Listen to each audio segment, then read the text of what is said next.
Good morning बच्चों। आज हम काव्य खंड का पाठ 3 रसखान के बारे में अध्ययन करेंगे। रसखान का जीवन परिचय बता रही हूँ मैं, ध्यान से सुने। हिंदी साहित्य के कृष्ण भक्त कवि रसखान का पूरा नाम सैयद इब्राहिम था। उनका जन्म सन 1548 ईस्वी के आसपास मुगल राजवंश से संबंधित एक प्रतिष्ठित पठान परिवार में दिल्ली में हुआ। मूलतः मुसलमान होते हुए भी ये जीवन भर कृष्ण की भक्ति में डूबे रहे। इनकी भगवत भक्ति को देखकर गोस्वामी विट्ठल नाथ जी ने इन्हें अपना शिष्य बना लिया। ये बचपन से ही प्रेमी स्वभाव के थे।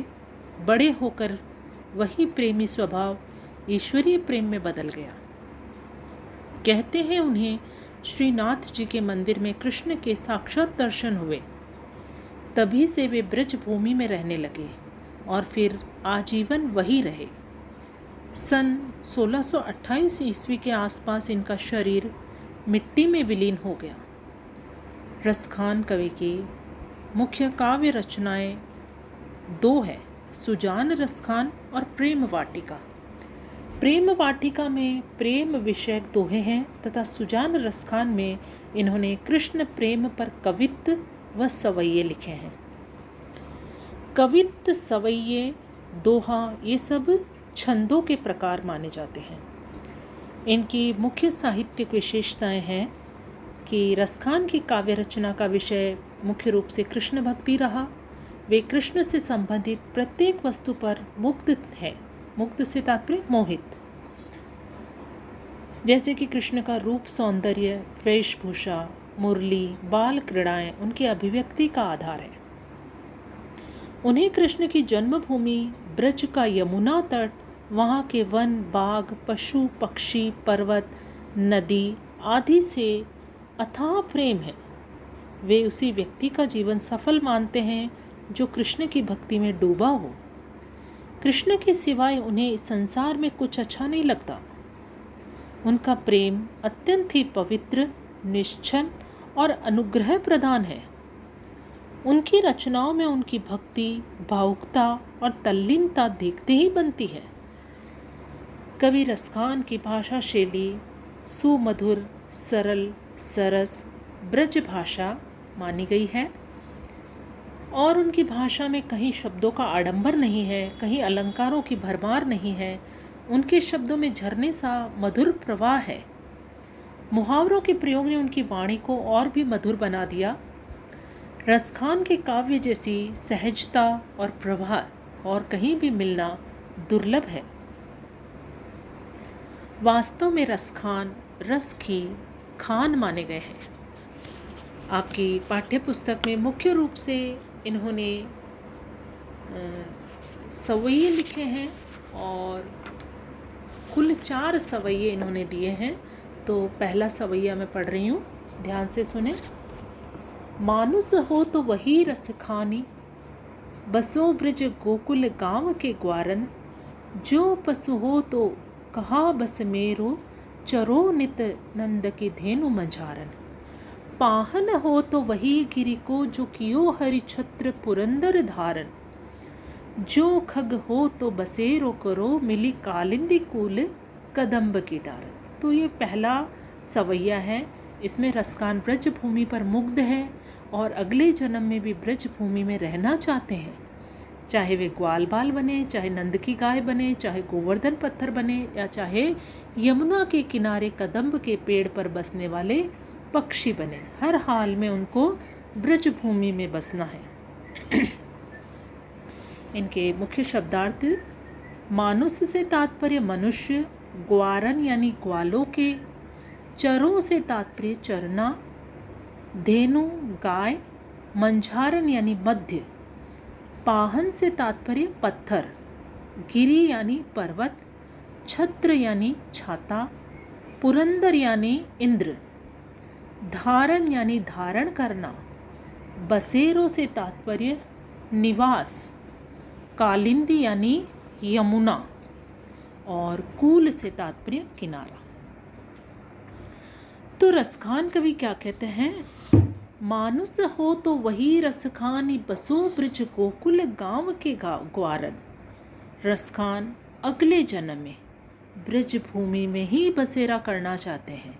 उन्हें भगवान कृष्ण से तथा उनकी लीला भूमि से अथाह प्रेम है, इसलिए वह वही बसना चाहते हैं और कहते हैं, अगर मुझे मनुष्य का जन्म मिले तो मैं गोकुल गांव का ग्वाला बनना पसंद करूंगा। जो पशु हो तो कहा बस मेरो, चरो नित्यानंद की धेनु मंझारन। और अगर अगले जन्म में मुझे पशु के रूप में गाय बनाना चाहते हैं ईश्वर, तो मैं नंद की गायों के बीच विचरण करना चाहता हूँ। इसी बहाने श्री कृष्ण उनके साथ रहेंगे। पाहन हो तो वही गिरिका, जो कियो हरिछत्र पुरंदर धारण। रसखान कवि कहते हैं, अगर वह पत्थर बने तो उस गोवर्धन पर्वत का पत्थर बनना चाहते हैं, ताकि श्री कृष्ण उन्हें भी अपनी अंगुली पर धारण कर ले। इस प्रकार से वह कृष्ण के संपर्क में आ सके।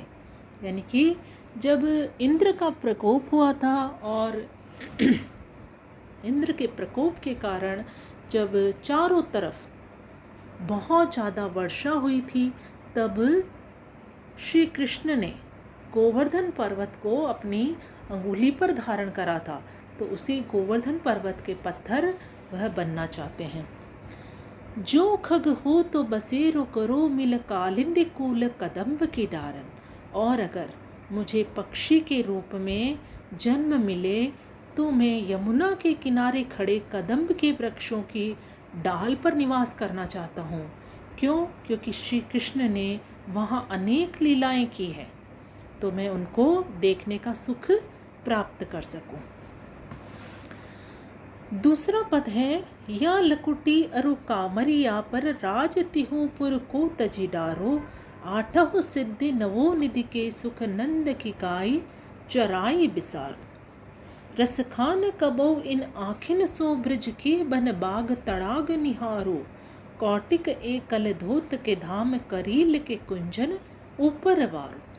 अब दूसरे सवैये में वे कृष्ण से संबंधित हर वस्तु और स्थान पर मोहित है। वे कृष्ण की लाठी और कंबल को प्राप्त करने के लिए तीनों लोकों का राज त्यागने को तैयार है। नंद की गाय चराने के लिए वह सब सुख छोड़ने को तत्पर है। वे व्रज के वन, बाग, तालाबों के सम्मुख सोने के करोड़ों महलों को भी छोड़ने के लिए तैयार है।